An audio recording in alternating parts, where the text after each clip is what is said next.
최순실 씨 얘기로 좀 넘어가겠습니다. 어제 재판에서 윤석열 대표님 일단 주장한 내용 보면 박근혜 전 대통령하고 자기의 긴밀한 관계가 아니다라는 데 초점을 맞춘 것 같아요. 첫 번째가 차명폰 얘기거든요. 네, 차명폰이 이제 검찰에서는 최순실 비서명의로 차명폰을 대포폰을 개설해서 독일에서 최순실 씨가 가 있을 때 박 전 대통령하고 통화를 했다. 그래서 검찰 출두에 대비해서 여러 가지 정황을 조작한 좀 의혹이 있다. 뭐 이렇게 해서 특검이 진술조서를 공개하니까 최순실 씨가 그거 차명폰은 내 거 아니고 장시호 씨가 조카인 장시호 씨가 쓰던 거다. 나는 대통령하고 차명폰 쓴 적이 없다. 그래서 오히려 최순실 씨는 뭐 혐의를 진짜 박근혜 전 대통령하고 똑같이 하나도 인정 안 하고 모든 증거에 대해서 오리발을 내밀고 있죠. 그래서 어떻게 보면 저런 게 죄의식 없는 확신범 뭐 이런 거죠. 죄의식이 없는 확신범. 모든 거는 다 아니라고 좀 부정하니까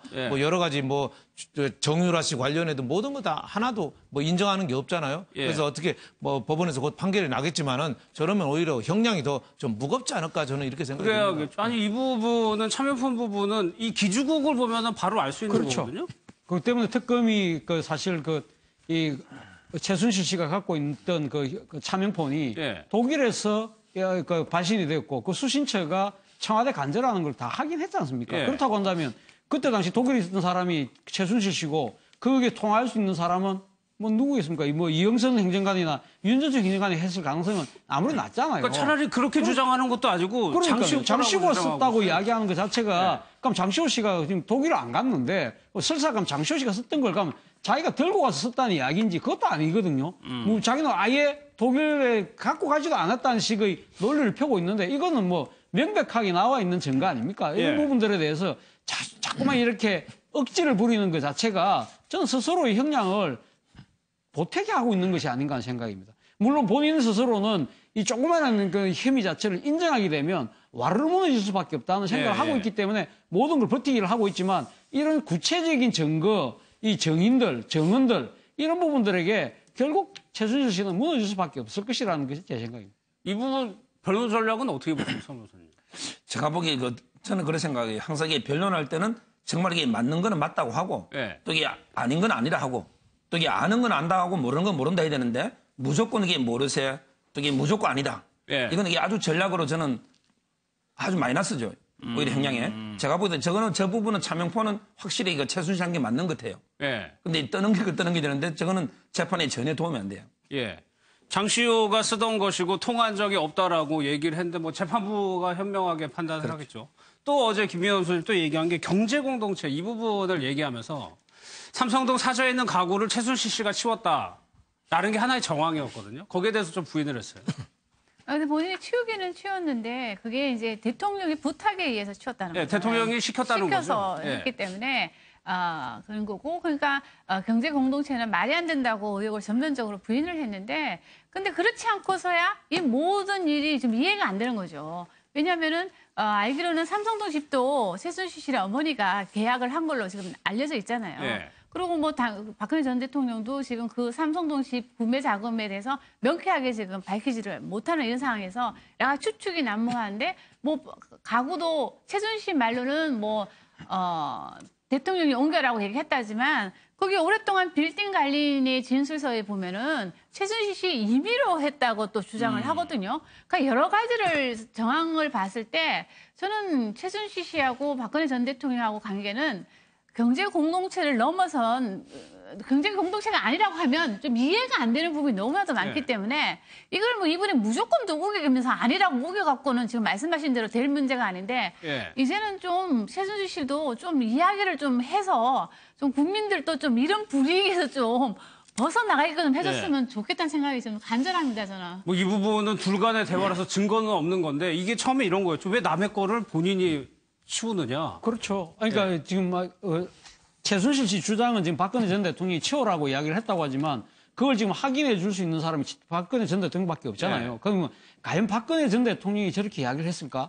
저는 그렇게 생각하지 않는 그렇게 생각하지 않는데 그 이유가 본인이 자신의 아버지 박정희 전 대통령이 기념관을 만들었지 않습니까? 그럼 자신은 지금 이제 현직 대통령이 되었어요. 그럼 자신의 사저에서 쓰고 있는 가구 자체를 어떻게 할까요? 그건 역사적인 상당히 가치가 있는 기념품이에요. 그러한 부분들과 박근혜 전 대통령이 가면 현직 대통령이 됐는데 내적 필요 없으니까 다 갖다 내버려. 이런 식으로 이야기할 수는 없는 거 아니겠어요? 왜? 네. 본인이 자신의 아버지 기념관을 만들면서 유품이 모자란데 부분에 대해서 여러 사람들에게 이 수소문을 해서 찾기도 하고 했거든요. 그렇다고 하면 자신의 퇴임 이후에 내가 어떤 걸 기념관을 만들고 하는 생각을 다 할 거 아니에요. 그런 식으로 한다고 한다면 최순실 보고 너 그거 마음대로 치워라고 이야기할 수 있겠습니까? 그렇지 않다고 그런 이야기를 안 했는데 예. 최순실 씨는 왜 치웠느냐? 이건 내가 다 사줬거든. 예. 이런 생각, 이건 내 거거든. 내가 관리하는 거거든. 그런 생각하니까 그때는 뭐 그런 이제 박근혜 전 대통령 사저에 있던 그 가구 자체가 자신님이 필요했다든지 예. 뭐 맨 처음 보도 나올 때는 장시호 씨가 아파트를 마련했는데 가구가 없어서 그걸 갖고 갔다는 거 아닙니까? 그런 걸 본다고 하면 그래서 많이 줬다고 한다면 최순실 씨 생각은 뭐냐? 이 가구 자체는 내 거라는 생각이 강했다는 거죠. 그리고 이건 내 마음대로 치워도 박근혜 전 대통령이 아무 말을 못 할 것이야. 왜? 이전에도 내가 사주고 내가 한 대로 다 했기 때문에 아마 이번에도 말씀을 안 하실 거라는 확신이 있었기 때문에 했다는 거죠. 그렇다고 한다면 네. 두 사람의 경제적인 이 관계가 상당히 밀접하다는 반증이 아니겠습니까? 그러니까는 최순실 씨 주장은 박 전 대통령이 나 5년 뒤에 돌아오니까 이 가구 치워라라고 얘기를 했다라고 얘기하는 건데 박 전 대통령 성격에도 좀 안 맞는 측면이 있는 거거든요. 그렇죠. 이렇게 쉽게 버리고 이러는 사람? 잘 버리는 성격도 아닌데 우리가 박근혜 전 대통령하고 그 상의가 된 건지 그건 최순실 씨랑 박근혜 전 대통령 둘만이 아는 내용이죠. 그러니까 이걸 특검이 이제 죄목이 433억을 220억은 제3자 뇌물로 걸었고 213억은 경제 공동체로 걸었거든요. 예. 그 213억이라는 건 물론 안 받은 돈도 있지만 213억을 뇌물로 걸려면 경제 공동체를 입증해야 되는데 그 경제 공동체를 입증하기 위한 게 삼성동 집 살 때 10억 주고 산 거를 최순실하고 최순실 어머니 임선희 씨 돈으로 샀다는 거 하나 하고 예. 또 옷값을 최순실 씨가 자기 돈으로 대통령 옷값을 내줬으니까 경제 공동체 아니냐. 그리고 마지막으로 이게 나온 게 이 가구에 대해서 최순실 씨가 알아서 막 처리하고 장시호 씨 집에도 갖다 놨다가 이렇게 할 정도면은 경제 공동체가 아니냐 이렇게 하는데 저는 이거 법원에서 받아들이기는 물론 검찰이 굉장히 신경 쓰는 건데 경제 공동체 받아들이기는 좀 쉽지 않지 않겠느냐. 그 정도 정황적인 증거 차명폰 그 독일에서 최순실 한 거 이거는 제가 보면 기지고 증거도 있고 다 있지만은 경제 공동체는 정황일 뿐이지 그걸 경제 공동체로 하기는 제가 보니까 의심은 많이 가지만 충분치 않다. 그래서 특검에서도 아니 검찰에서도 거기에 대해서 이번에 재판하면서 특검에서도 크게 자신은 없는 듯한 해요. 그래서 경제 공동체를 우리가 하려는 거 개념은 생각하지 않고 있다. 다만 박근혜 전 대통령하고 최순실하고 공동정범이니까 뇌물죄라는 공동정범이니까 둘 관계를 심층적으로 분석해서 파악해서 조사한 거다 이렇게 얘기하는데 제가 보기에는 경제 공동체는 재판 과정에서 많은 논란이 예상됩니다. 네. 제가 보기에 이거 특검이 왜 이렇게 이게 경제 공동체에 민감한지 배경을 잠깐 말씀드리면 왜냐하면 이게 그냥 제가 보기에 그냥 제3자 뇌물로 하면 간단해요. 왜냐하면 이게 정유라하고 대통령은 제3자 완전 남이기 때문에 제3자 뇌물죄로 그냥 기소하면 되는데 근데 문제는 아까 말한 것처럼 제3자 뇌물은 부정한 청탁을 입증해야 되잖아요. 근데 삼성에서 부정한 청탁을 한 게 분명하다면야 굳이 무리하게 경제공동체 필요 없어요. 근데 부정한 청탁 입증이 자신이 없으니. 근데 단순 뇌물죄는 부정한 청탁 필요 없잖아요. 그냥 직무관에서 대가관계 있고 돈만 주면 되니까. 따라서 이게 박근혜 대통령과 최순실은 한 지갑 경제공동체이기 때문에 그냥 본인이 받은 건 똑같은 거다. 이런 뜻으로 이게 입증하려고 지금 노력하는데 제가 보기에 특검이 제시한 게 지금 현재 4개예요. 집값, 집 살 때 돈 보태줬다. 또 이렇게 옷 살 때 옷값 보태줬다. 또 이게 3인방한테 용돈 줄 때 용돈 대신 줬다. 또 이게 의료비용 대신 내줬다. 근데 이런 후원만 가지고 과연 이게 그 경제 공동체를 볼 수 있을지. 왜냐하면 이게 역대 판례는 보면 전부 이게 직계 가족 있잖아요. 예를 들어 이게 처나 아들이 받은 걸 남편이 공무원이 알았을 때 요 정도기 때문에 제가 보기에 이번에 재판에서 가장 아마 핫 이슈가 저 경제 공동체는 저게 될 것 같아요. 아까 최순실 씨 오늘 모습인가요? 그 사진을 보면은 평소에 우리가 봐오던 서울에서 지금 한번 옷을 한번 봐보세요. 저 옷이 수인가요? 제가 보기에 저는 처음 보는데요. 제 수의. 그럼 사복이라는 얘기잖아요. 사복 같은데 저는 이게 저런 색깔의 수의는 제가 본 적은 없어요. 근데 남자하고 여자는 좀 다른데 제가 주로 남자를 면회 많이 가니까. 근데 여자도 지금 몇 사건 맡고 있는데 저 옷은 처음 본 것입니다. 그러면은 사복이라면은 지금까지 수의를 입다가 사복을 입고 온 이유도 조금 궁금해지네요. 그러게요. 그러니까 보통 보면 그러니까 수의를 입고 재판장에 놓는 이 지금 피고인 같은 경우는 아무래도 자신의 이 죄를 좀 반성하는 그런 의미를 많이 띈다고 그래요. 그러나 이제 이 보통 이제 이 평상복, 이 바깥에 입는 옷을 이 바깥 생활할 때 입던 옷을 사복을 입고 노는 사람들 같은 경우는 아무래도 나의 무죄가 상당히 있다. 뭐 그런 식으로 이제 해석이 된다고 그러는데 모르겠습니다. 오늘 정확하게 뭔지를 몰라가지고 그렇죠. 저희가. 근데 사복으로 보이네요. 보니까. 아무튼 오늘 재판에서는 저 옷을 입고 왔다고 합니다.